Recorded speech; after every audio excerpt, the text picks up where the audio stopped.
다 같이 일어나셔서 찬송가 32장 드리겠습니다. 찬송가 32장입니다. 간주 없이 이어서 드리겠습니다.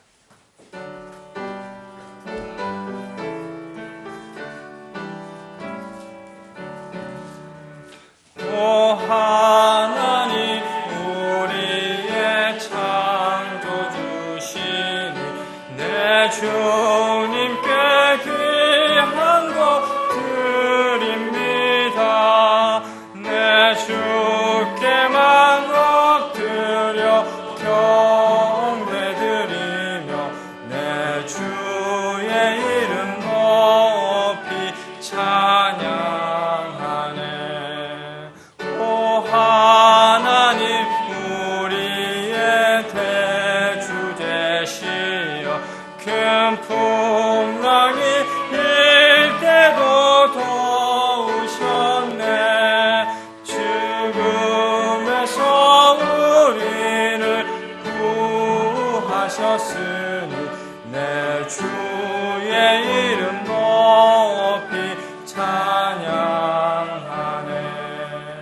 주 하나님 이름을 함께 높이며 대주제께 영광을 돌리오리. 그 능력이 우리를 지켜주시니 주 하나님을 높이 찬양하네. 아멘. 다 같이 기도드리겠습니다. 거룩하신 하나님 아버지, 오늘도 주님의 전에 모일 수 있도록 우리의 마음과 발걸음을 인도해 주셔서 감사를 드립니다. 마음과 생각을 다해 우리의 생명 되시는 주님을 찬양드리길 원합니다. 주님께서 그 높은 곳을 떠나 낮고 낮은 이 땅에 또 티끌 같은 존재인 우리를 위해 몸을 입고 오셔서 왜 우리를 위해 피를 흘리시고 또 우리를 구속해 주셨는지 부족한 우리의 머리로는 그 깊은 사랑을 알 수가 없음을 고백합니다. 그저 우리는 주님의 놀랍고도 귀한 은혜와 사랑을 찬양하고 그 사랑을 전하며 주님께 우리 자신을 드리는 것이 주님께서 우리를 부르신 이유일 것이라 믿습니다. 오늘도 겸손한 마음으로 온전히 주께 드려지는 예배가 되길 원합니다. 저희들의 찬양과 경배를 기뻐 받아 주시옵소서. 또한 지옥의 문들이 이기지 못하는 반석 위에 세워진 주님의 내 교회에 불러 모아 주심을 감사를 드립니다. 죄로 어두운 마지막 때에 주님의 진리를 모르는 자들에게 복음의 빛을 비춰 어둠을 물리치는 빛과 같은 교회가 되길 원합니다. 또 공적 성경 사역의 일이 조속히 진행되어 주님께서 온전히 지켜주신 그 바른 말씀이 필요로 하는 곳에 보급되어 그곳의 혼들이 변화되어 거듭나서 바른 주님의 교회들이 세워지는 놀라운 일들이 있게 하여 주시옵소서. 그곳에서 또 열심을 내는 사역자들을 지원하고 기도하는 일에도 게으르지 않길 원합니다. 이 모임에도 안정적인 장소를 위해 계속적으로 기도드리고 있습니다. 주님께서 원하시는 그 방향대로 이 모임을 지켜주시고 마음껏 주님께 찬양과 경배를 드릴 수 있는 저희들에게 적합한 장소를 마련해 주시리라 믿습니다. 오늘도 주님만 높여지길 원하오며 우리는 주님의 풍성한 은혜 누리는 시간 되게 하여 주시옵소서.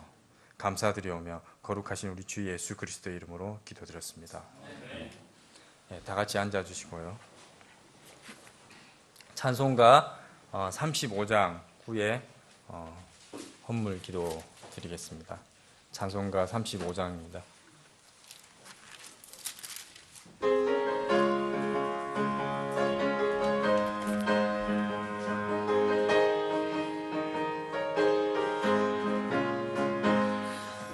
속죄하신 구세주를 내가 찬송하리라.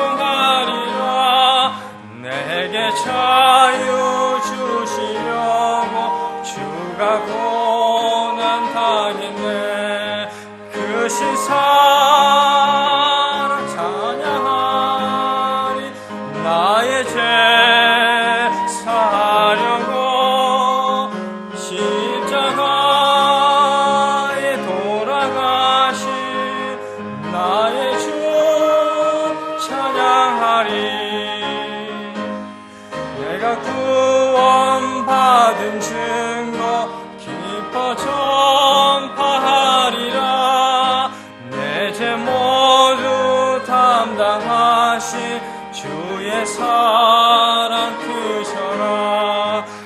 크신 사랑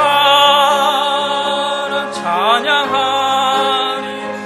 나의 죄 사하려고 십자가에 돌아가신 나의 주 찬양하리. 승리하신 구세주를 내가 찬송하리라. 죄와 죽음 지옥 권세 주가 모두 이겼네. 크신 사랑 찬양하리. 나의 죄 사하려고 십자가에 돌아가신 나의 주 찬양하리. 고마우신 구세주를 내가 찬송하리라. 죽음에서 생명으로 나를 인도하셨네. 크신 사랑 찬양하리.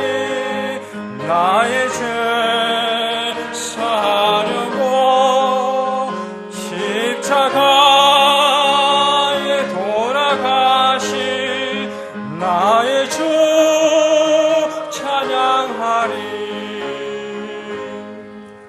아멘.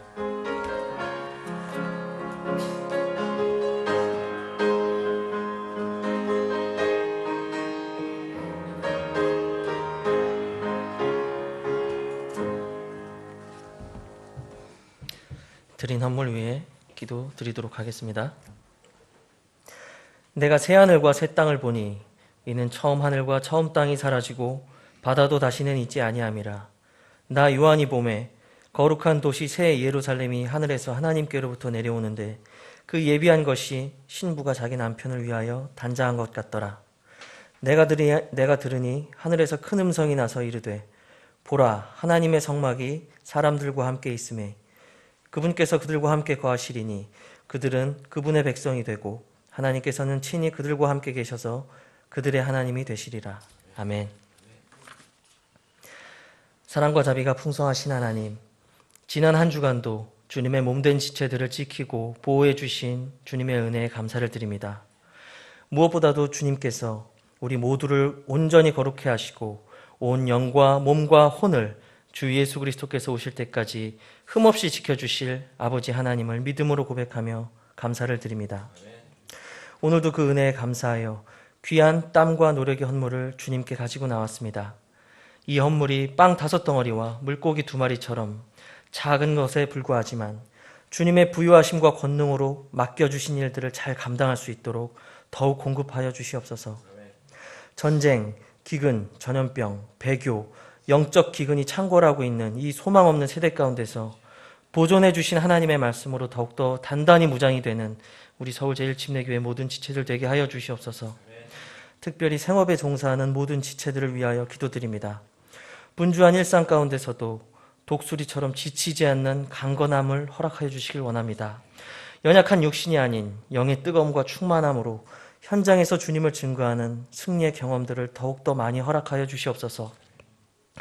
또 세상과 죄와 유혹에 타협하지 않는 지혜를 주시고 의롭게 해줄 뿐만 아니라 실제로 의롭게 살 수 있는 능력을 주는 복음의 능력을 날마다 더욱더 깊이 경험하는 지체들 되게 하여 주시옵소서. 무엇보다도 구령 전도 사역에 축복해 주시길 간구합니다. 고촌 지역에 있는 불신혼들과 우리의 불신 가족과 친구들과 형제들과 이웃 모두에게 복음의 열린 문을 두셔서 속히 그들도 구원받을 수 있는 복을 허락하여 주시옵소서. 북한 선교를 위해 헌신한 김근호 목사님과 그 가정과 그 복음 사역을 위해서 기도합니다. 그 지역에서 유일하게 바르게 보존된 말씀으로 사역하고 있습니다. 진행되는 모든 사역 가운데 복을 주시고 그 지경을 넓혀주셔서 주님의 말씀이 자유로운 행로를 얻고 더욱더 강한 증거를 가지고 증거될 수 있도록 복을 주시옵소서. 말씀의 바른 행보 앞에서 북한의 산대 세습, 우상 숭배 체제에 균열이 가고 조속한 시일 안에 우리 동포들에게도 이 은혜의 복음이 전해지길 원합니다. 우리가 상상할 수조차 없는 하나님의 지혜와 권능이 바로 그것에 이 사역을 맡겨드리고 또한 우리도 신실함으로 동참하기를 원하오니 주님께서 모든 것을 인도하여 주시옵소서. 무엇보다도 이 중요한 사역들을 맡고 있는 우리 모든 지체들 항상 믿음의 기도로 주님 앞에 나아가 날마다 승리하는 신앙으로 주님 앞에 설 수 있도록 복을 주시옵소서.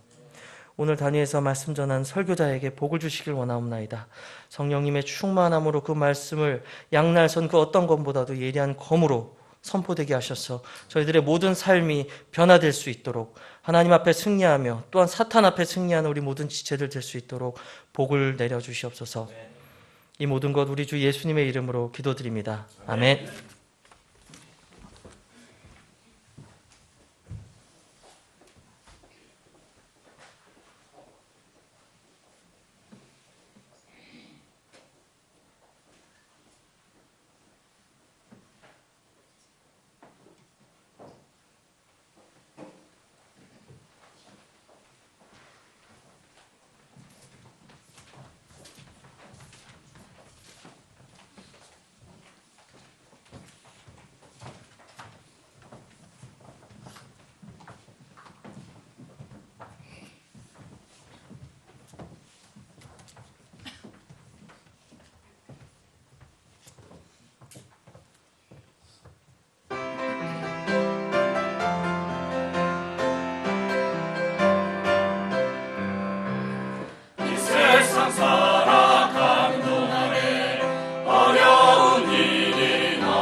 예, 교회 소식 알려드리겠습니다.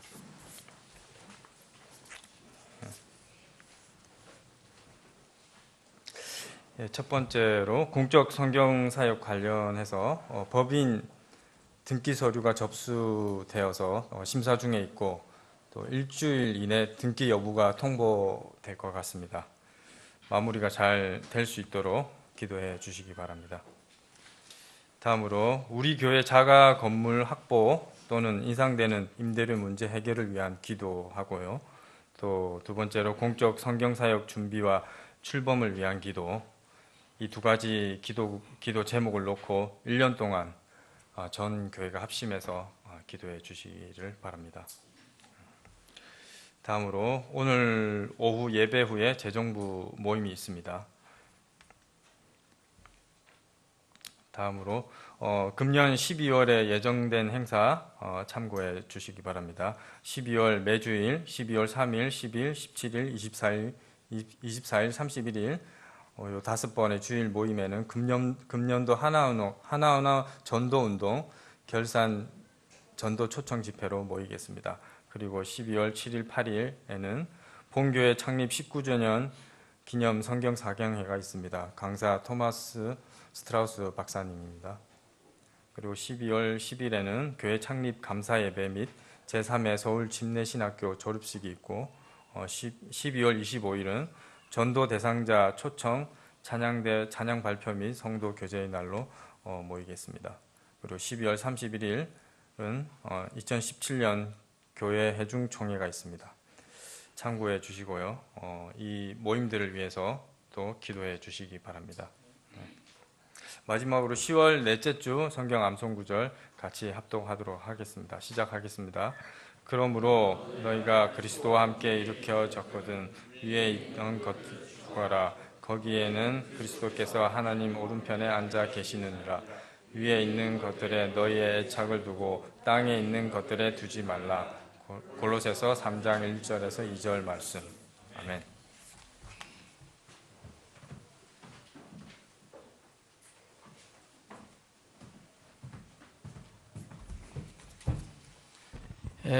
이제 한두 번 더 이렇게 광고 12월 달에 있을 행사를 광고를 드릴 건데, 우리 교회 창립이 벌써 19주년이 됩니다. 금년에.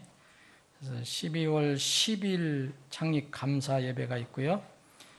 그 전에 그 창립 감사 예배가 오전에 있고 오후에는 이제 우리 침례신학교 졸업식이 있는데, 그러니까 같은 공동 학위를 주시는 미국의 바이블 침례교회 바이블 침례신학교 학장이신 토마스 트라우스 박사님 오시는데, 수요일 날 최종 그 티켓이 결정이 돼 갖고요. 수요일 날은 집회하기가 어렵게 됐습니다. 그래서 수요일 날은 우리끼리 모이고 7, 8 목요일, 금요일 이틀만 이게 바이블 컨퍼런스 그 성경 사경회를 하기로 했습니다. 여러분 기억하시고 12월 7, 8 목요일, 금요일 이 사경회에 위해서 기도해 주시고 서울 침례신학교 졸업식 그리고 창립 감사 예배 함께 기도해 주시기 바랍니다. 지금 말씀드렸는데 이제 법원에 우리 법인 등기가 이제 마지막 접수가 됐어요. 이제 또 다시 고쳐달라는 요구가 있어서 다시 고쳐서 최종적으로 접수가 됐습니다. 그래서 아마 이번 주 내로 등기 여부가 통보가 될 겁니다. 그러면 이제 저희들이 그 법인을 본격적으로 활용해서 사역을 할 수 있는 기반을 이제 갖게 될 겁니다. 법인 운영을 잘 할 수 있도록 여러분들 기도해 주시기 바랍니다. 다 같이 일어나셔서 인사하는 시간 갖겠습니다. 400장.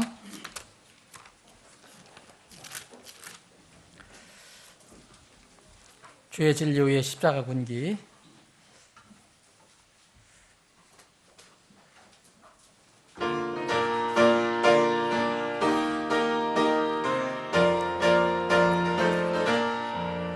주의 진리 위에 십자가 군기 하늘 높이 쳐들고 영맹 행사되어 영맹스럽게 찬송하며 나가세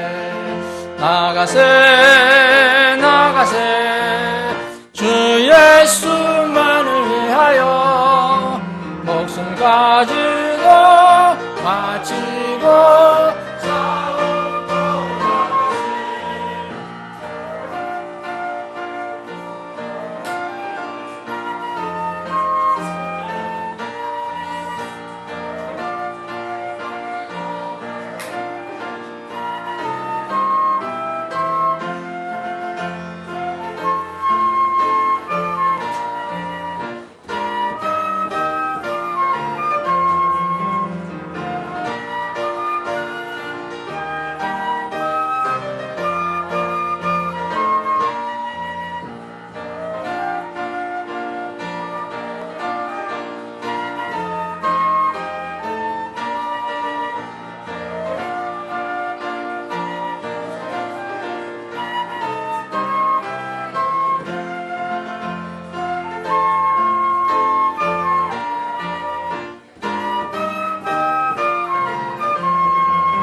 원수들은 이미 예수의 손에 하나 없이 패하고 주의 군기만이 영광스럽게 온 누리에 빛나네. 나가세 나가세 주 예수만을 위하여 목숨 가지고 바치고 싸움터로 나가세. 아멘.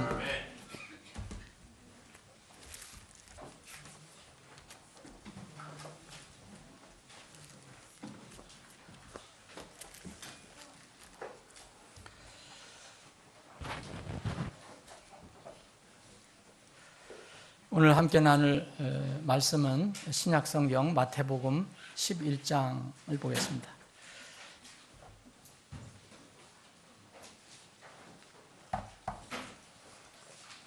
마태복음 11장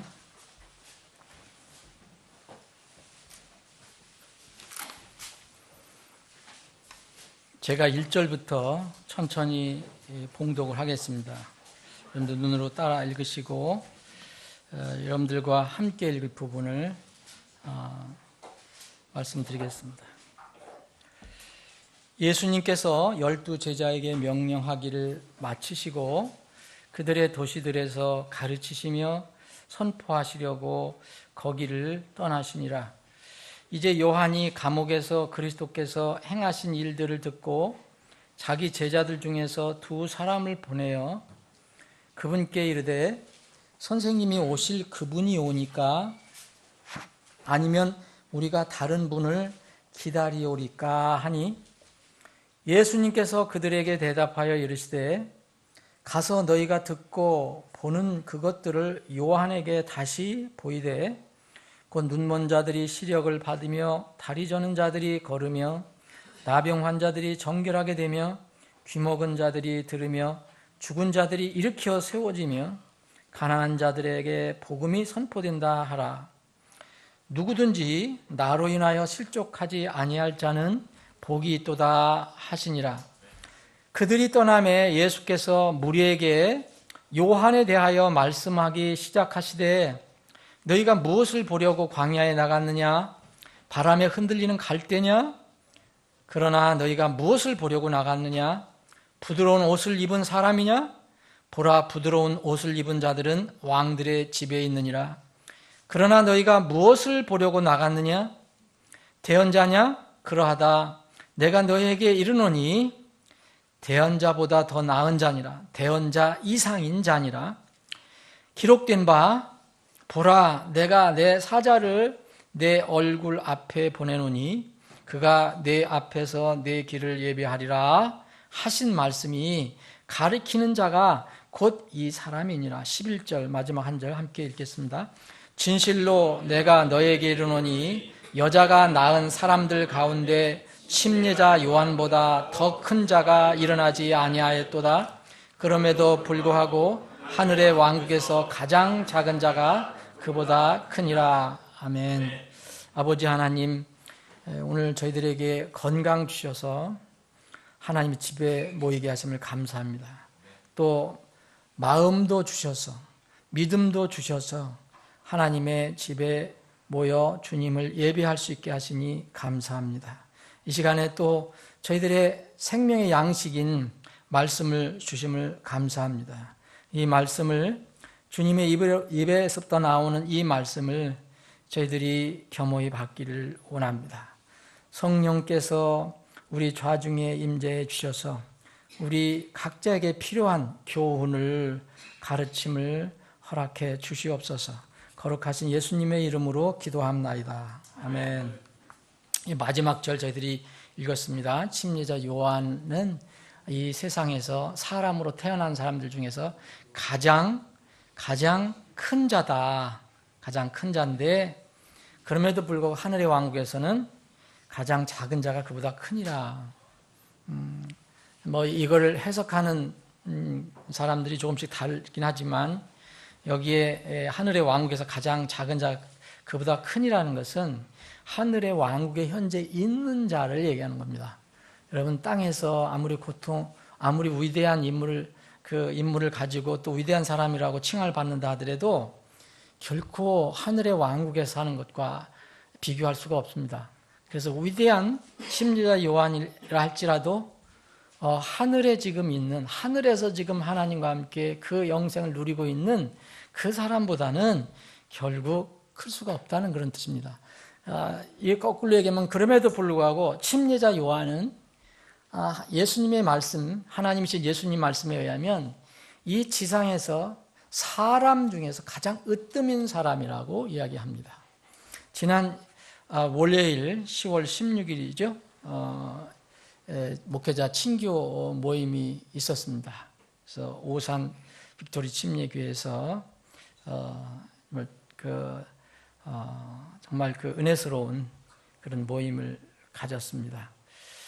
그리고 그 다음 날은 우리 목회자들이 모여서 하는 성경 교정 독해 모임을 또 가졌고요. 이틀 동안 이게 좀 이렇게 육신은 피곤했지만 영혼은 굉장히 기뻤습니다. 이런 모임에 참석할 때마다 느끼는 것이 있는데, 첫 번째로는 여러분 말씀과 찬양이 있고 성도들 간의 아름다운 교제가 있는 곳이라면 반드시 거기에 참석하면 반드시 유익이 있습니다. 결코 손해가 없습니다. 근데 우리는 육을 더 중요시 여기기 때문에 시간을 생각하고 돈을 생각하고 에너지를 생각합니다. 그게 시간을 쓰고 돈을 쓰고 에너지를 소모하는 게 아닙니다. 이렇게 생각하면 난센스입니다. 사람이라면 누구든지 전임이든 비전임이든 간에 말씀으로 살 수밖에 없습니다. 여러분들도 마찬가지거든요. 기록된 바 사람이 빵으로만 살 것이 아니요 하나님 입에서 나온 모든 말씀으로 살 것이니라. 이거는 우리 설교자뿐만 아니라 모든 그 사람들이 똑같은 겁니다. 말씀으로밖에 살 수가 없어요. 그래서 이런 말씀과 찬양이 있는 곳에 우리가 참석하는 것은 그 자체가 유익이고 복입니다. 또 두 번째, 이렇게 섬기는 교회는 달라도 그 제사함의 복음을 갖고 구원받은 성도들, 더군다나 이게 침례신앙을 가지고 있는 사람들끼리 함께 모여서 교제하는 것은 참 즐거운 일이라고 저는 생각합니다. 시편 기자는 그래서 시편 133편 1절에 보면 보라 형제들이, 여기에 자매들이 빠졌다고 해서 아쉬워하지 마십시오. 이게 다 형제들 하면 자매들 포함되는 겁니다. 형제들이 하나가 되어 동거하며 어찌 그리 좋으며 어찌 그리 기쁜가 그랬습니다. 최상의 표현을 쓴 겁니다. 근데 사실 여러분들이 말씀을 듣고 예배를 드릴 때 또 형제들, 자매들 교제할 때 이거를 리얼하게 느끼질 못하는 것이죠. 근데 그런 쪽으로 생각하면 여러분들에게 분명히 은혜가 될 것입니다. 저도 이제 사역자로서 다른 방법으로는 힘을 얻을 수 있는 방법이 없어요. 좋은 음식 먹고 좋은 데 가서 뭘 구경하고 이래서 힘이 얻어지는 게 아닙니다. 절대로 말씀을 통해서밖에 얻을 수가 없어요. 다른 것도 물론 도움이 되겠지만 기본적으로 아주 근본적인 힘은 거기서 나올 수밖에 없습니다. 그래서 저는 힘들고 때로는 복잡하고 바빠도 가급적이면 이런 모임은 꼭 참석하려고 애를 씁니다. 이게 사역자들 중에서도 목회 친교할 때 보면 이렇게 빠지는 사람들이 있어요. 물론 이제 특별한 사정이 있어서 빠지지만 그렇게 신경을 안 쓰는 분들도 있는 것 같아요. 저는 다른 특별 집회가 있어도 참석하려고 했습니다. 가면 결국 가서 이제 그 집회를 끝나고 나오면 결코 유익이다. 나한테는 절대 손해가 아니다라는 생각을 늘 해봅니다. 물론 자신이 속한 교회 모임이 더 중요한 것은 사실입니다. 이유는요, 하나님께서 각 지역교회의 각자 그 교회의 그 상황에 따라서 말씀을 주시기 때문입니다. 그리고 그 상황에 따라서 거기에 일꾼을 세워서 그 교회를 섬기게 하시는 것입니다. 똑같이 일적으로 할 수가 없어요. 그래서 이 예수님께서 이 하나님께서 에베소 교회에 계시해 주신 그 내용을 보면 그래서 각 지역교회, 각 지역교회에 필요한 대언자를 그때 세워주셨고 또 복음 전도자를 세우셨고 또 이렇게 목사와 교사를 세워주신 겁니다. 그래서 목사와 교사는 한 겸직을 얘기하는 거예요. 교사 따로 있는 게 아니고요. 각 지역교회에 가장 적합한 사람을 세워주시는 것입니다. 그래서 어떤 한 교회의 특별한 말씀은 그 지역교회에 세운 설교자를 통해서 나가는 겁니다. 다른 교회의 그 대언자가 얘기해 줄 수가 없어요. 그래서 집에서 컴퓨터로 아무 곳에 들어가서 이게 무분별하게 넘쳐나는 검증 안 된 인터넷, 소위 인터넷 설교를 듣거나 인터넷 예배를 드리는 것은 매우 위험합니다. 특별하게 부득이 예배를 드릴 수 없는 그런 형편에서 하는 건 모르지만 아주 의뢰 가서 섬길 수 있는 교회가 있는데도 불구하고 이렇게 하는 사람들이 요새 늘어나고 있거든요. 이건 영적으로 굉장히 위험한 겁니다. 인터넷으로 집에서 성경 공부하는 거 굉장히 위험합니다. 여러분들이 잘 분별할 수가 없어요. 이번에 2차례의 말씀을 들었습니다. 우리가 이제 목회자 모임이 있으면 우리는 오전 예배를 한번 드리고 또 밥 먹고 또 바로 예배를 드려요. 그리고 나서 이제 각자 또 교제를 이렇게 하는데 2번 예배를 드릴 때 항상 설교자가 이게 한 사람씩 나오니까 2번의 설교는 듣게 되어 있습니다. 이번에 설교자는 25년 동안 아프리카에서 선교를 했던 분이야. 진짜 베테랑이죠. 그 선교사예요. 아프리카하고 다른 곳에서 선교했던 분. 그분이 이제 선교사로서 은퇴를 하고 이제 체력이 달려서 그런 건지 하여튼 미국으로 돌아와서 이제 이번에 참석을 하게 됐습니다. 머리가 완전히 백발이죠. 그리고 또한 설교자는 45년째 목회하는 목회자가 설교를 했습니다. 45년 아마 젊어서 부름받아서 계속 그렇게 서너 개를 한 건데 마지막 교회에서 지금 이렇게 오랫동안 설교를 하신 분입니다. 제가 참 그날 호사를 누렸습니다. 호사가 뭐냐면 설교 준비하지 않고 이제 가서 이 집회 기도만 하고 제가 갔는데 제가 이제 그 집회를 어레인지를 하는 또 입장이 있어서 신경을 많이 쓰고 어레인지를 했는데 그래서 제가 설교를 하는 것보다는 이게 부담이 되지 않으니까 편안하게 앉아서 설교를 듣고 찬양도 하고 찬양을 들을 때 여러분 느낌이 어떻다고 생각하십니까? 지루했을까? 천만의 말씀입니다. 저는 정말 행복감을 느꼈는데 그 행복감은 뭐랄까요? 아주 느긋한 행복감이랄까요? 느긋한 행복감을 느꼈습니다. 더구나 제가 또 통역할 필요도 없었어요. 젊은 통역자를 또 세웠고 그래서 정말 말씀을 귀를 기울이고 마음을 다해서 이게 들었습니다. 그랬더니 정말 하나님께서 그 말씀을 통해서 많은 위로를 주시고 격려를 주시고 또 찔러주시고 또 개인적으로 해결을 하게 해주시고 그래서 그날 느긋하게 행복감을 느끼면서 들었지만 말씀을 듣고 나서 내가 느낀 것을 우리 성도들하고 좀 나눴으면 좋겠다는 생각을 주님께서 주셨어요. 그래서 그 부분을 오늘 나누고 싶습니다. 오늘 제가 여러분들과 나누는 말씀은 이제 2분의 설교를 잘 이렇게 조합을 했다고 볼 수도 있습니다. 이 설교 제목이 그분은 그렇게 설교자 그렇게 제목을 붙이지는 않은 것 같은데 저는 이 제목을 이렇게 붙여봤습니다. 당신은 어떤 종류의 설교자인가요? 그래서 대부분의 이제 설교자, 사역자, 목회자, 선교사들이 모이고 뭐 가족들도 모이고 성도들도 모이지만 목회자, 선교사, 친교 모임이니까 당신은 어떤 종류의 설교자이냐? 이런 설교 제목을 제가 붙이면 들었습니다. 과연 나에게 주님께서 이렇게 물으신다면 나는 어떻게 대답할 것인가? 나 어떤 종류의 설교자일까? 말씀을 전하는 복음 전도자로 이렇게 불러주신 주님께서 나에게 직접 물어보시면 과연 나는 지금 어떻게 대답을 해야 할 것일까 생각을 해봤습니다. 저뿐만 아닙니다. 거기에 성도들도 많이 있었습니다. 다른 교회 성도들이. 여러분에게도 당신은 어떤 종류의 신자입니까?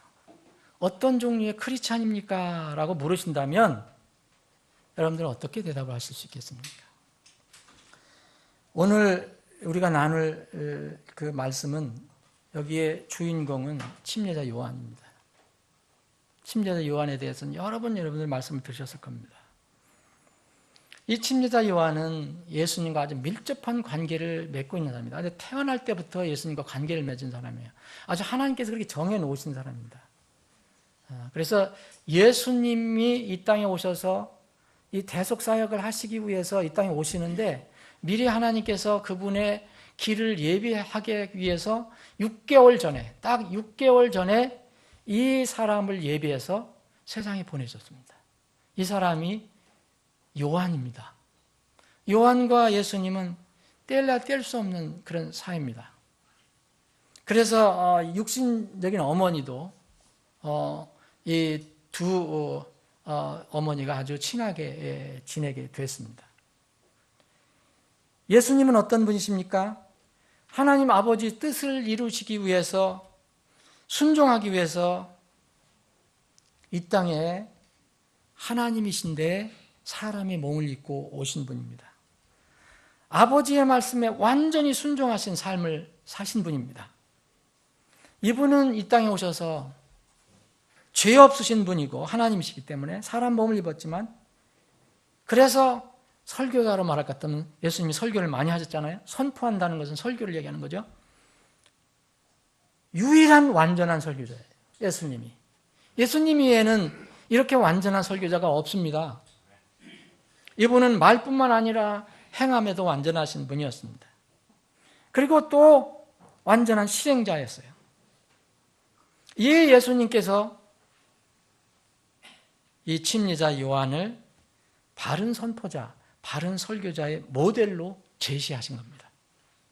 예수님께서 이 침례자 요한을 이 세상에 가장 으뜸인 그런 설교자, 으뜸인 사람으로 모델로 제시를 하셨다는 거예요. 어떻게 예수님께서 이 침례자 요한을 그렇게 대하셨을까? 오늘 본문 말씀을 보시면 예수님께서 사람 중에서 가장 위대한 사람으로 인정을 해준 사람입니다. 침례자 요한은. 여러분 여기 11절에 보면 여자가 낳은 사람들 가운데, 그럼 여자가 낳지 않은 사람들이 있을까요? 여자가 낳지 않은 사람들이 어디 있어요? 없죠, 여러분. 예수님은 여자에서 낳았지만 이 아버지가 하나님이시죠. 성령님이시죠. 거기에 좀 예수님은 해당이 안 되겠지만 그 외에는 모든 사람이 어머니를 통해서 나와요. 어머니를 통해서 나와요. 앞으로는 이제 클론이라 해서 사람들을 이렇게 이상하게 이렇게 배양해서 만든다까지 얘기하는데 그때는 주님 오실 때입니다. 이 여자가 낳은 사람들 가운데 그러면 모든 사람들 중에서 침례자 요한보다 더 큰 자가 일어나지 아니했다고 그랬습니다. 이런 칭찬은, 이런 묘사는 유일하게 요한만 가지고 계세요. 이유는 그겁니다. 하나님이신 예수님, 유일한 대속자, 유일한 구원자신 예수님의 길을 예비하려고 하나님께서 예비하신 사람은 침례자 요한밖에 없기 때문에 그렇습니다. 사람 중에 누가 이보다 더 위대한 일을 할 수 있겠습니까? 이 침례자 요한은 물론 성령님의 특별한 역사로 태어났습니다. 사람 몸에서 나왔지만 도무지기 아버지 제사장 사가랴 그리고 어머니 엘리사벳은 이제 정상적으로는 낳을 수 있는 자녀를 낳을 수 있는 그런 때가 아니었습니다. 이미 다 늙어서 경수도 끊어지고 이제 임신할 수 있는 그런 사람들이 아니었습니다. 그런데 성령 하나님께서 그걸 가능하게 하셨습니다. 그래서 요한이 탄생한 겁니다. 이름도 이건 사람이 지은 게 아니라 하나님께서 지어주셨습니다. 그래서 특별한 그런 사람이었습니다. 예수님을 예비하는 그런 엄중한 임무를 맡았기 때문입니다. 누가복음 1장에 보시면 1장 전체가 침례자 요한의 출생 기록이 나와 있어요. 2장에는 그 유명한 예수님의 출생 기록이 나와요. 1장은 침례자 요한, 2장은 예수님의 탄생 기록이 나옵니다. 이 6개월 먼저 오신 이제 침례자 요한의 기록이 1장에 기록되어 있습니다. 물론 침례자 요한은 출생이죠. 그러니까 예수님은 성령님 잉태한 탄생의 기록이죠. 그러나 그는 우리와 같은 성정의 사람이에요. 똑같은 사람이라는 거죠. 이 사람들 가운데, 여자가 나온 사람들 가운데 으뜸이라는 거예요. 여전히 사람이에요. 사람들 가운데 으뜸인데, 그런데 으뜸이어도 여러분, 그는 완전하지 않은 사람이에요. 감옥에서 이제 그 복음을 선포하다가 갇혔습니다. 감옥에서 소식이 들려왔어요. 예수님에 대한 이야기가 들려왔어요. 자기가 그분의 길을 예비하려고 왔는데, 그리고 그분을 선포했어요. 그러다가 감옥에 들어갔습니다. 그래서 감옥에 들어가 있으니까 세상이 보지도 않고 아무것도 들을 수도 없고, 그러니까 아마 조금 믿음이 약해졌는지도 모르겠습니다. 이 자기가 예비하러 온 그 주님에 대한 확신이 부족하게 됐어요. 그래서 이렇게 우리가 11장 앞에 부분을 읽어본 것이 그 내용입니다. 자기 제자들 중에서 2사람 보내갖고 예수님께 보내갖고 바로 우리가 하나님께서 말씀하신 그 그리스도가 바로 당신 맞느냐? 응? 그렇게 질문을 하게 합니다. 그래서 예수님께서 그들에게 대답해 주셨습니다. 그게 이제 4절, 5절입니다. 자, 내가 와서 어떻게 하는가 이걸 알려줘라. 하나님께서 예비하신 것은, 아버지께서 예비하신 것은 사람들을 살리기 위해서 이렇게 예비하신 것이다. 그래서 이제 아픈 사람들도 세우고 죽은 사람들도 일으켜주고, 중요한 것은 복음을 선포하는 분이다. 이렇게 가서 말해라. 그러면서 나로 인해서 실족하지 않으면 그 사람 복이 있다. 이렇게 말씀하셨습니다. 그 이렇게 요한의 제자가 떠났을 때 예수님 제자들에게 예수님 말씀하십니다. 침례자 요한 제자에게 얘기하는 게 아니라 자기를 따르는 그 예수님의 제자들에게 요한에 대해서 말씀하신 것이 바로 이제 7절부터 11절까지입니다. 요한을 정말 위대한 사람으로 예수님께서 인정을 하셨습니다. 그런데 이 세상적인 기준으로 보면 절대 성공한 사람, 위대한 사람이 아닙니다. 세상으로 성공한다면은 이렇게 좋은 옷을 입고 왕궁에 정도 가 있어야 되는데 광야에서 이렇게 선포하고 있었습니다. 예수님이 바로 요한이 바로 하나님께서 미리 대내놓으신 그 사람이라는 것을 알려주시고, 또 이 침례자 요한이 이 땅에서 사람들 가운데 낳은 사람들 중에서 가장 위대한 사람이라고 이렇게 얘기를 해 주셨습니다. 예수님께서 가장 위대한 사람으로 인정받은 사람, 이게 요한입니다. 침례자 요한. 두 번째는 예수님께서 이 침례자 요한에게 무엇을 받으시려고 침례자 요한에게 갑니다. 뭘 받으시러 가셨습니까? 침례를 받으시기 위해서 친히 찾아가신 사람입니다. 이 침례자 요한은 놀랍게도 하나님이신 예수님을 침례를 베푼 사람입니다. 여러분, 이 침례자 요한에게 갔을 때 예수님은 어디 계셨냐면 갈릴리 나사렛 지방에 있었습니다. 집이 원래 나사렛 동네예요. 그럼 거기서 이 침례자 요한은 어디 있었냐면 요단 강 주변에 있었어요. 그때 사람들을 많이 침례를 주고 있었어요. 그래서 여기를 주님께서 가십니다. 나사렛에서 요단까지 가려면 좋기 60마일, 70마일은 된다고 합니다. 학자들이 얘기하면. 그럼 우리 말할 것 같으면은 얼마나 될까요? 상당히 100km 이상 되는 그런 먼 거리예요. 그때는 여러분 비행기가 있었습니까? 기차가 있었습니까? 자동차가 있었습니까? 걸어 다니지 않으면 노새를 타고 가야 되는데 예수님께서 바로 거기를 그렇게 가셨다는 거예요. 뭐하러? 단 하나, 침례를 받기 위해서 가셨어요. 침례를 받기 위해서. 사랑하는 여러분, 이런 것도 우리가 그냥 가볍게 생각하지만 성경 말씀을 우리에게 주실 때는 어느 것 하나를 이렇게 가볍게 여기라고 주신 게 아닙니다. 다 소중한 것입니다. 마태복음 3장을 보시면 침례자 요한이 이제 광야에서 복음을 선포합니다. 복음을 선포합니다. 그런데 이 복음을 듣고 두려워서 회개하는 사람들이 생겼어요. 그래서 요르단에까지 와서 침례를 받는 장면이 나옵니다. 3장 6절에 보면 자기 죄들을 자백하면서 요르단에서 와서 그에게 침례를 받더라 이렇게 되어 있습니다.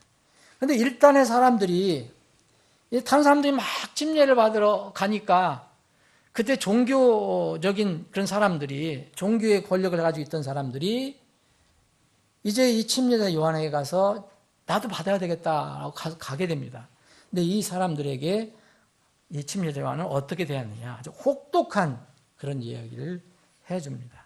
그게 바로 7절 마태복음 3장 7절부터 이렇게 기록된 그런 말씀입니다. 이 사람들에게 정말 혹독한 비판을 합니다. 이 사람들을 심지어는 독사의 자식들이라고 얘기합니다. 세대라는 것은 자식들을 얘기하는 겁니다. 세대라는 것은 그 자손들이라는 걸 얘기하는 거죠. 바리새인들, 사두개인들. 이유는 뭐냐면 형식으로 이걸 침례를 형식으로 받으려고. 그래서 먼저 필요한 것은 회개라는 겁니다. 회개. 죄에서 돌아서는 게 필요하다. 그래서 너희들은 회개에 합당한 열매를 맺어라. 근데 이 사람들은 아브라함이 자기들 조상이라고 철저히 믿으면서 그것만 붙들고 있었습니다. 근데 하나님께서 이 돌들로도 아브라함을 만들 수 있다. 아브라함 자녀를 일으킬 수 있다고 말씀하십니다. 이 사람들에게 이제 이렇게 너희들 회개하지 않고 죄에서 돌아서지 않으면 불 속에 던져진다는 그런 불로 침례를 준다는 말을 해 주셨습니다. 그리고 13절에 보면 예수님께서 갈릴리로부터 요르단으로 요한에게 이르렀다는 말씀이 나옵니다. 아주 한 절 간단히 적혀져 있지만 갈릴리 그 나사렛에서 나사렛 동네에서 여기까지 요단가까지 오려면 상당한 거리를 걸으시거나 노새를 타고 오셨어야 돼요. 아마 제가 보기에는 며칠 걸렸을지도 몰라요. 딱 하나 목적은 침례입니다. 사랑하는 여러분, 우리는 어떤 하나님께서 주신 말씀을 가볍게 그냥 이렇게 처리하려고 하는 그 마음을 가지고 있어요. 이것도 맞고 저것도 맞고 그렇게 얘기 세상을 하기 때문에 그런가 보다 생각합니다. 그런데 우리의 믿음의 본이 되시는 예수님이, 우리의 구원자 되신 예수님이 여러분 침례를 얼마나 중요시 여겼는지 지금 여러분들 아십니까? 예? 이건 하나의 형식이 아닙니다. 정말 침례를 중요시 여기는 분이에요. 여러분 침례 받는다. 여러분 구원받고 침례를 받으라. 지금도 구원받고 침례를 받으라. 아직도 못 받는 분들이 있는데 그런 분들한테 한 수백 리를 걸어서 침례를 받으러 오라면 받겠습니까, 여러분? 예수님은 그렇게 하셨습니다.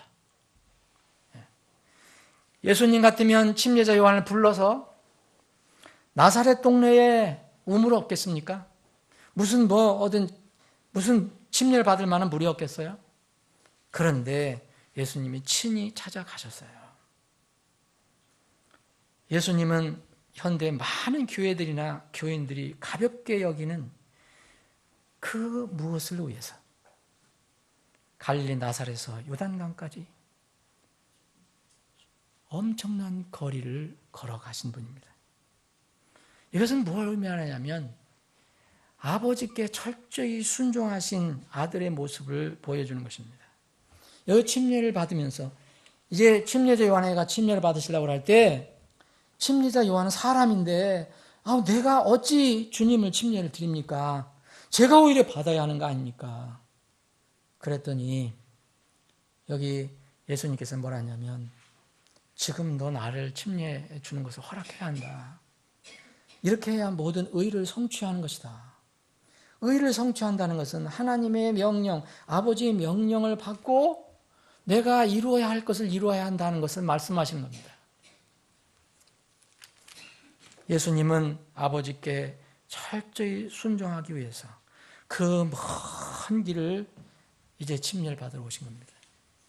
이번에 25년 동안 이 아프리카에서 선교를 하신 그 분이 넬슨이라는 선교사님인데 이분이 아프리카에서 25년 동안 했으면 우간다, 남아프리카 공화국 이런 데서 25년 했으면 얼마나 경험이 많았겠습니까?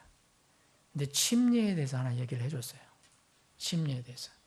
여러분 우리가 베프티스트라서 침례를 얘기하는 게 아닙니다. 이거는 우리가 베프티스트 침례가 아니라 성경이 침례를 얘기하니까 얘기하는 겁니다. 그 아프리카에서 어떻게 이제 구원받은 사람이 생겼습니다. 거듭난 사람이 생겼습니다. 그분이 얘기로는 만날 웃는, 얼굴은 새카만데 만날 웃고 다닌대요. 그래서 이빨이 하얘갖고 웃으면서 하얀 이빨을 드러내는 그 한 형제. 예. 근데 침례를 주려는데 물이 있어야죠. 아프리카 물이 없는 곳이었는가 봐요. 그래서 깊은 내로 들어가서 아마 밀림 같은데 숲을 속을 들어가서 이제 침례를 이제 받게 되는데 거기로 오라고 그래서 이제 가봤더니 거기에 있다는 사람들이 작은 북을 치면서 이렇게 나 같은 죄인 살리신 어메이징 그레이스 이 노래를 부르면서 기다리고 있더라는 거예요. 침례를 받기 위해서. 근데 가보니까 물이 별로 없는 거예요. 예. 근데 일종의 웅덩이인데 뭐 진흙, 뻘 같은 그러니까 검은 그 진흙 같은 것들을 파면 물이 나오잖아요, 여러분. 그래서 이렇게 파는데 물이 좀 있는데 이거 안 된다. 더 파라. 그랬대요, 그 선교사님이. 물 찍은 게 아니기 때문에 더 파라. 그러더니 거기 있는 사람이 다 파갖고 이제 물이 더 고였습니다. 물이 더 고였어요. 근데 그것도 제가 보기엔 충분하지 않았던 것 같아요, 물이. 그런데 이제 침례를 줍니다. 그런데 그분이 얘기로는 그게 물이지, 말이 물이지, 반은 뻘, 그 시커먼 거, 그리고 반은 물. 이거라는 거예요. 예. 여러분, 늪에 이렇게 들어가면 막 빠지잖아요. 그런 거. 그런 상태였어요. 그런데 침례를 받기 위해서 그게 다 모여갖고, 그 선교사님이 이 숲을 밀림 속으로 들어가서 그걸 하는데, 물이 부족하잖아요. 더 파라. 물이 조금 생겼습니다. 그래서 할 수 없이 이제 침례를 주는데, 이 형제, 늘 웃고, 하얀 이빨을 드러내고 있는 형제. 침례를 주는데, 이 뻘을 이제 끈적끈적한 그런 흙에서 침례를 주니까 얼마나 힘이 들겠어요, 여러분. 제가 물에서 줄 때도 힘들 때가 있거든요, 여러분. 셀 때. 근데 얼마나 힘들겠어요. 노인이, 더군다나. 선교사님 노인이. 그런데 거기에 들어가서 이제 주는데, 이 물이 별로 없으니까 이제 머리가 나와 있더라는 거예요. 이렇게 웃으면서. 이빨. 웃고 있는데 머리가 나와 있는 거예요. 어떻게 이게 침례가 아니잖아요. 그래서 다시 그냥 있는 힘을 다해서 이 뻘 속으로 집어넣었다는 거죠, 그냥. 그 형제를. 그런데 문제가 생겼습니다. 나오려니까 나오지가 않는 거야. 이게 뻘 힘이 너무 세니까 이 노인이 어떻게 할 수가 없는 거예요. 그래서 다 들어와서 여러 명 장경들이 거기서 뻘에서 건져냈어요. 그런데 그 형제는 그래도 이빨 드러내고 웃고 있고. 사랑하는 여러분, 저는 이 얘기를 듣고 재미로다가 우리가 들 수 있지만 여러분 왜 이렇게 침례를 받습니까? 고상하게 물을 뿌리고 얼마나 고생합니까? 근데 왜 그분들은 그렇게 침례를 받으려고 합니까? 초세기에는 얼음을 깨고 죽을 때 얼음을 깨고 침례를 받았어요. 그런 역사가 나옵니다. 왜 그렇게 하셨을까요? 그리고 어떤 사람은 침례를 받는다고 화형을 당했어요. 왜 그렇게 했을까요? 그 사람들이 참 어리석은 걸까요? 예수님은 침례를 받기 위해서 그 먼 길을 마다하시고 가셨어요. 사랑하는 여러분, 이 침례하면 무슨 형식으로 생각하지만 주님이 명령이기 때문에, 하나님 명령이기 때문에 이 주님의 명령 바른 물침례가 사람의 선호 대상이 되어서는 안 됩니다. 환경이 어떻든 간에. 그 정도의 환경이라면 얼마든지 우리가 이유를 달 수 있어요. 많은 것을 제가 느꼈습니다. 세 번째, 침례자 요한은 어떤 사람이었습니까?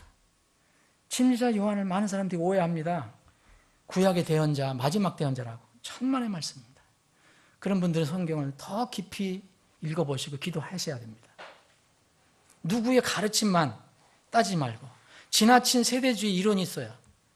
지나친 극단주의 세대주의 이론에 보면 이 침례자 요한은 구약의 마지막 대언자예요. 율법 시대 마지막 사람을 간주합니다. 그렇지 않습니다. 침례자 요한은 죄사함의 복음을 강력히 선포했어요. 죄의 회개를 강력히 선포한 사람입니다. 위대한 설교자입니다. 만약 침례자 요한이 구약의 마지막 대언자다. 그가 베푼 침례, 그가 선포한 복음이 우리와 다른 것이라면 여러분들과 저의 구원도 무너집니다. 예수님이 침례자 요한을 그렇게 말씀하셨기 때문에. 예수님도요, 침례자 요한과 똑같이 처음에는 선포를 하셨어요.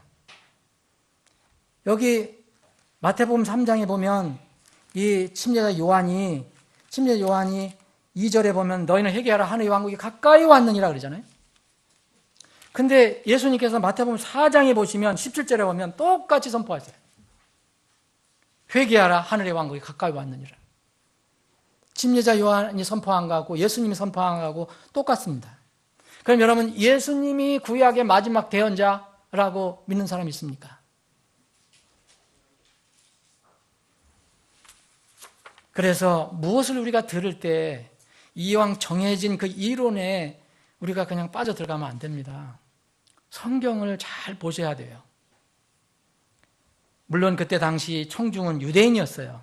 그렇지만 회개하고 제사함의 복음은, 그래서 그걸 통해서 왕국에 들어가는 것은 똑같습니다. 다른 방법이 없습니다.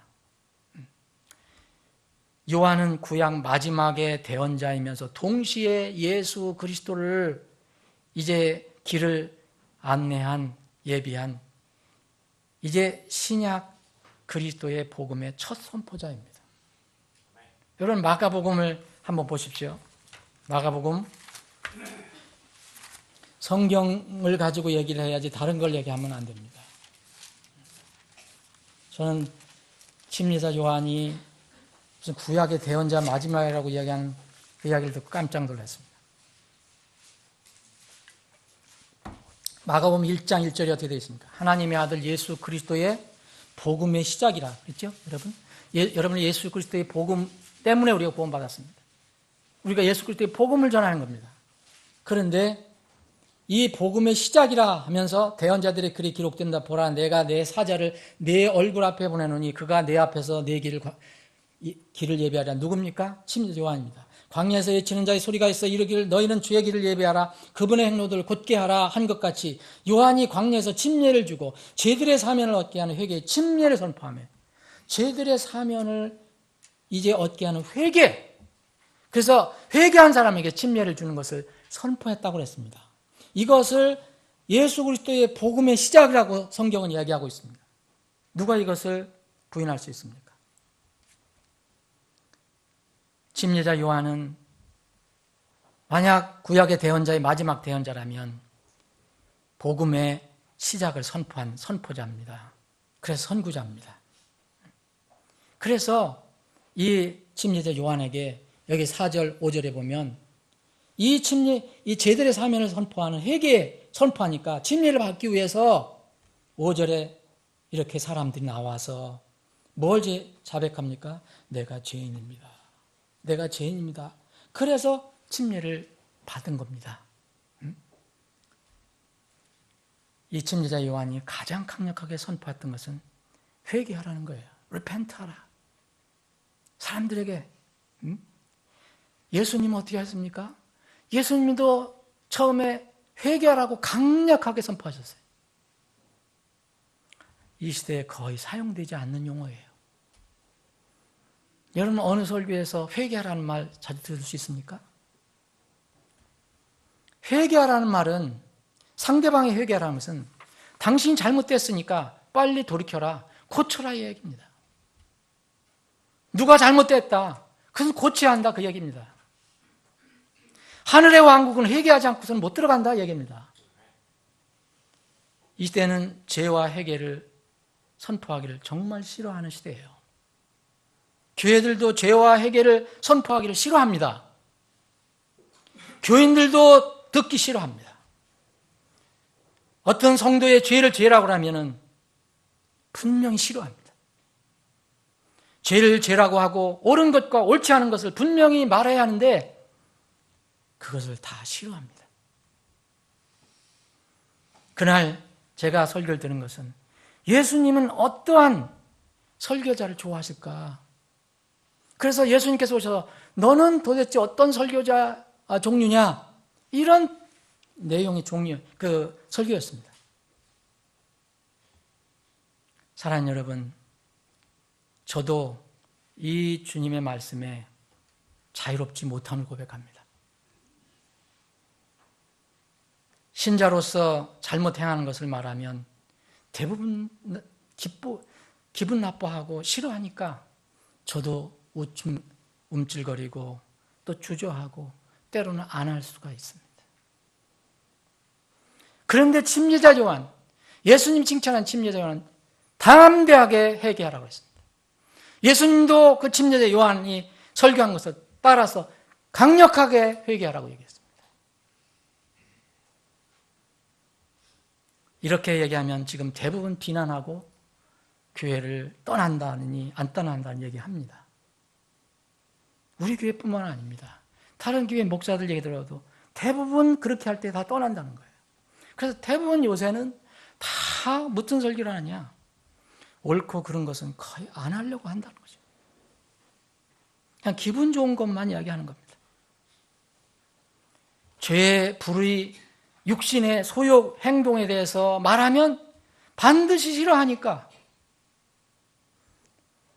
진리는 적당하게 모호하게 말하고 대신 최대한 나긋나긋하게 부드럽게, 그리고 유머 섞어서 재미있는 얘기 한참 웃고 가도록,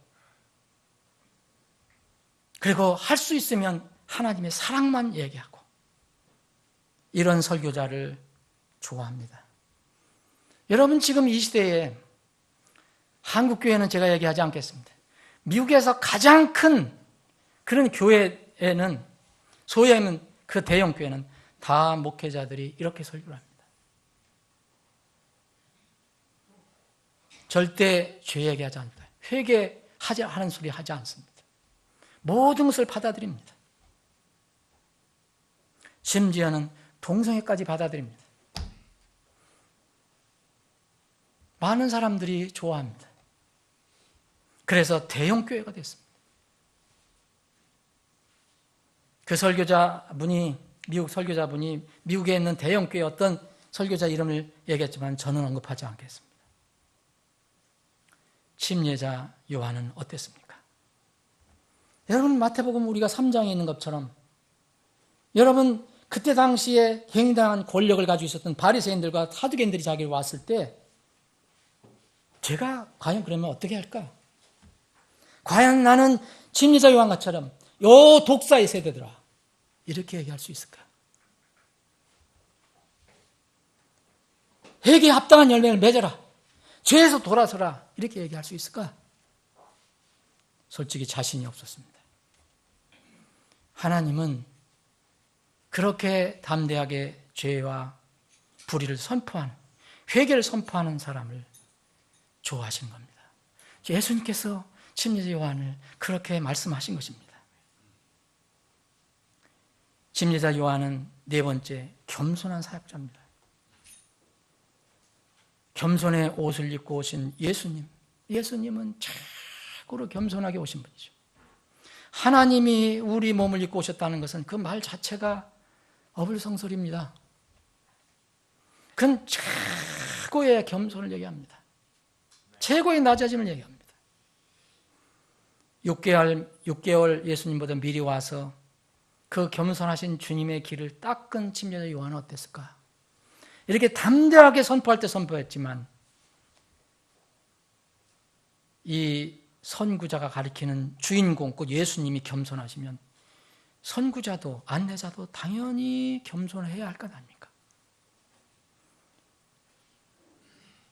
이것은 바로 우리 목회자들, 설교자들, 그리고 교회 리더들이 자주 시험을 받는 주제입니다. 요한복음 3장을 보면 침례자 요한과 예수님의 관계가 나옵니다. 여기 침례자 요한과 예수님의 관계는 어떤 관계냐? 똑같이 이렇게 늘어나면 늘어나고 줄면 주는 게 아니에요. 한쪽이 기울면 한쪽이 승하고 한쪽이 승하면 한쪽이 기우는 관계예요. 예수님은 침례자 요한은 예수님의 길을 예배하러 오셨기 때문에 그 자기의 생애는 자기를 높이려고 하는 게 아니라 어떤 분을 드러내게 하기 위해서 온 거예요. 일생.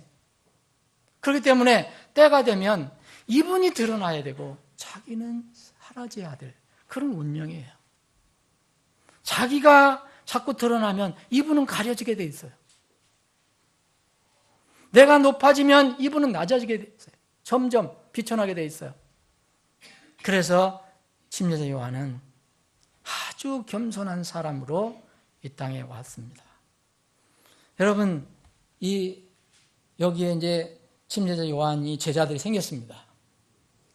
침례자 요한을 따르는 제자들이 많이 생겼습니다. 근데 또 예수님이 나타나셨잖아요. 6개월 후에 오셨으니까.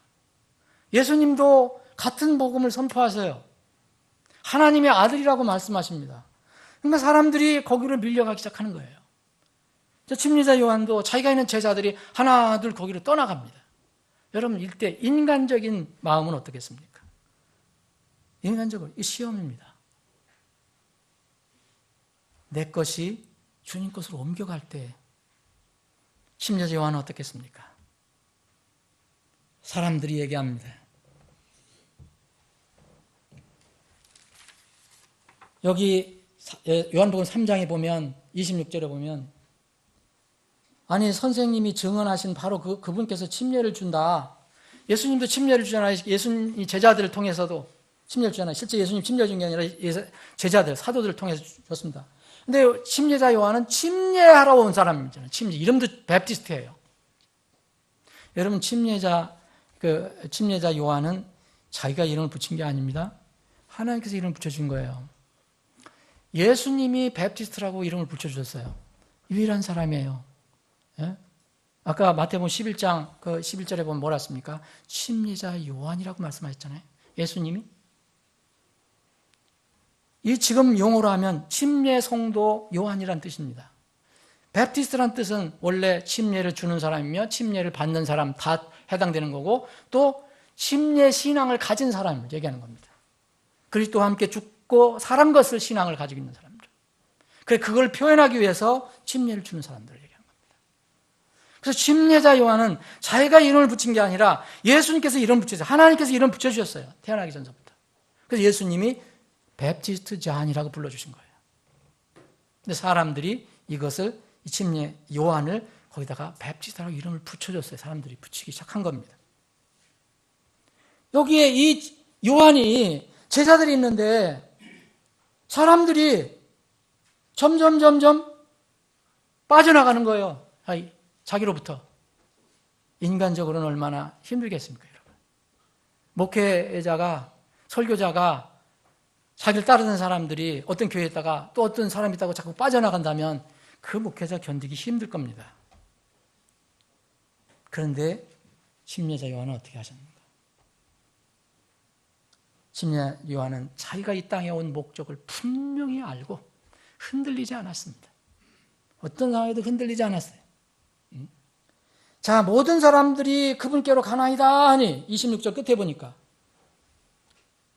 요한이 응답하여 이르되 하늘에서 주지 아니하시면 사람이 아무것도 받을 수 없느니라. 내가 말한 바 나는 그리스도가 아니에요. 그리스도는 구원자란 뜻이에요.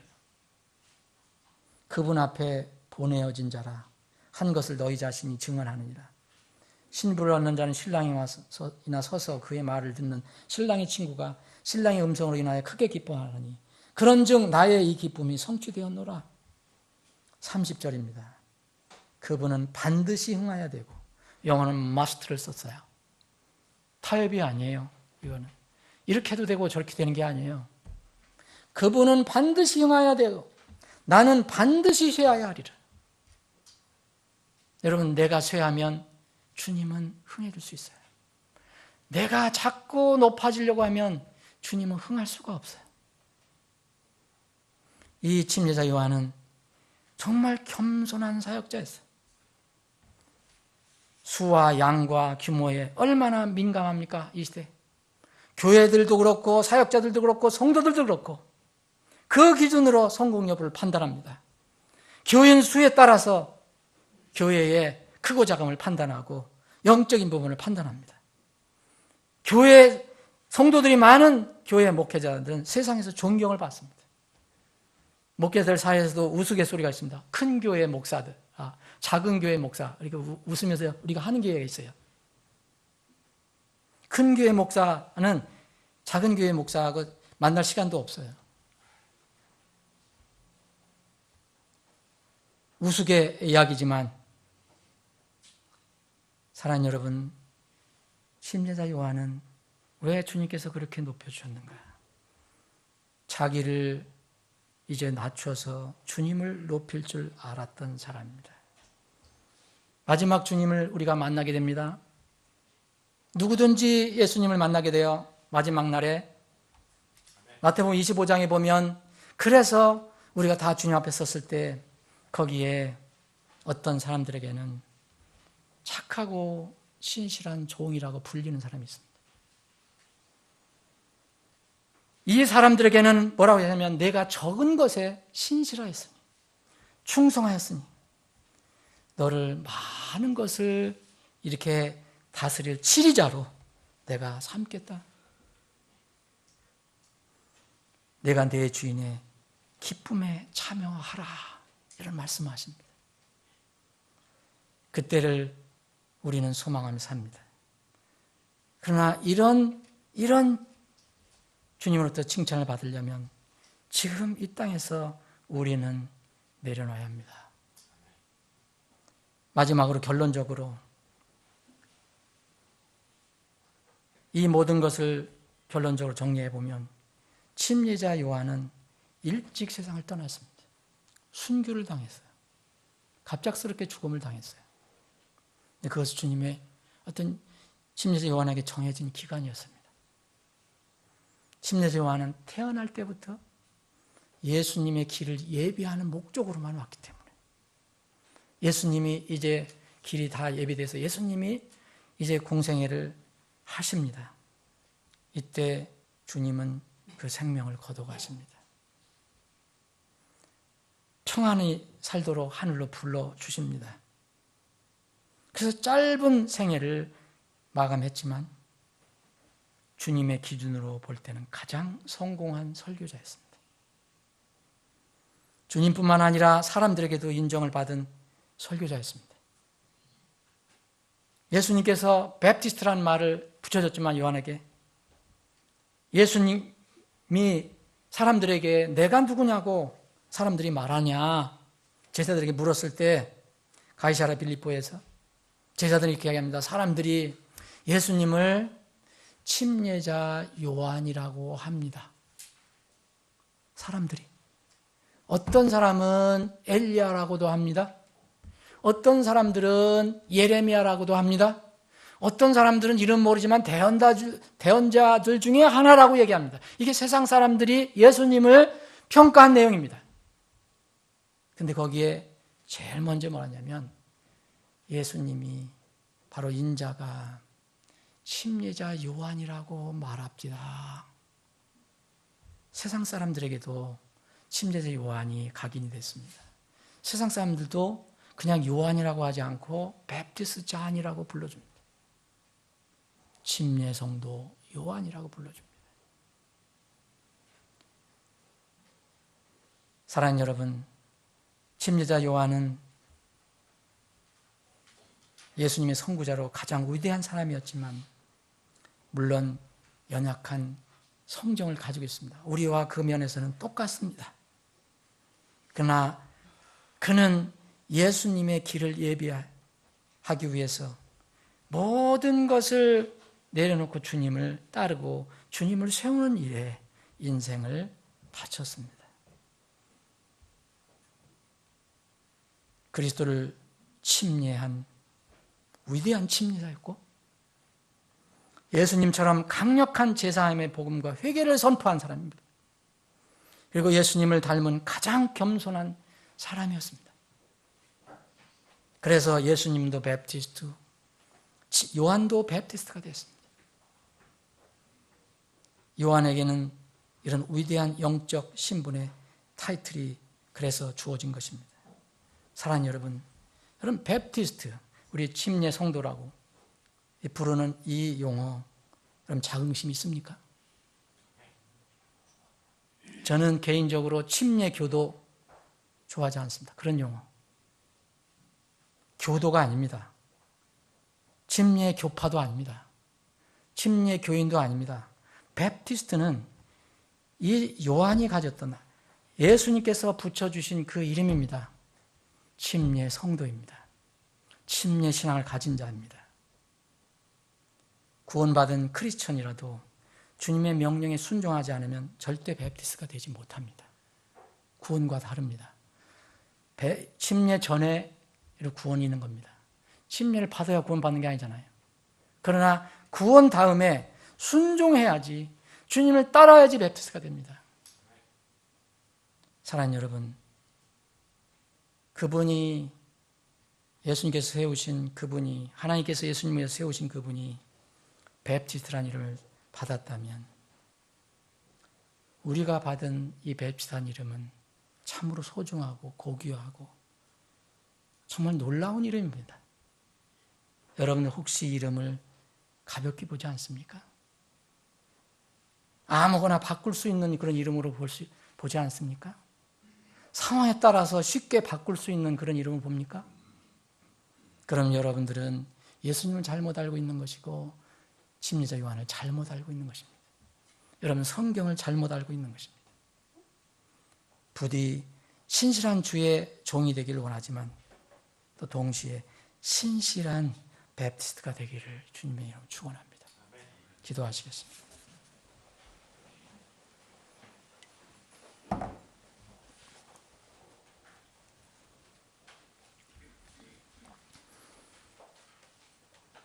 여러분 어쩌다가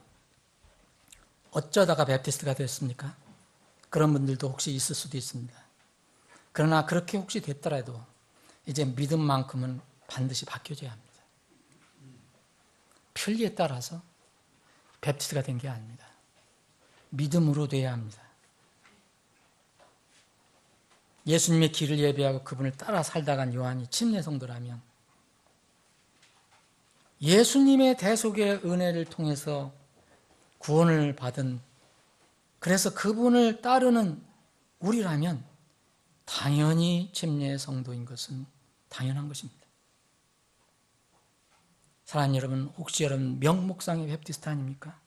아무 때나 버릴 수 있는 그런 베프티스트 아닙니까? 예수님을 다시 살펴보십시오. 침례자 요한을 다시 살펴보십시오. 그리고 성경을 다시 살펴보십시오. 침례자 요한이 보여준, 예수님이 이름을 붙여준 침례자 요한이 보여준 침례 성도의 모습이 있어야 합니다. 전임 사역자가 아니라도 우리 침례 성도는 죄와 불의와 타협하지 않고 말씀을 바르고 정확하게 담대하게 선포해야 합니다.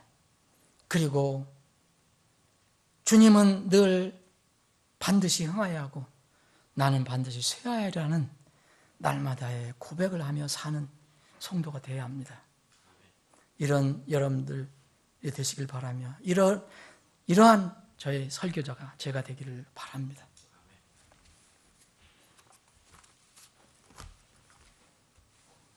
아버지 하나님, 오늘도 말씀을 주심을 감사합니다. 만약 우리에게 말씀을 주시지 않았다면 저희들이 얼마나 혼돈에 빠져 있을까요? 기독교 종교에 머물러서 참으로 자기가 어떤 길을 가고 있는지도 알지 못하고 어둠 속에서 헤매고 있을지도 모릅니다. 그러나 저희들에게 영감으로 기록해 주신 이 말씀을 주셔서 말씀을 통해 깨닫고 찾고 이해하고 배울 수 있게 해주심을 참으로 감사합니다. 주님 오실 때까지 이 말씀을 통해서 저희들이 배우고 익히기를 원합니다. 저희들은 오늘 말씀처럼 침례자 요한의 그런 믿음을 본받아서 주님 오실 때까지 이 땅에서 정말 진정한 베프티스트 침례 성도가 되기를 원합니다. 우리에게 구원을 베풀어 주신 것을 감사합니다. 그러나 구원에 머물지 않고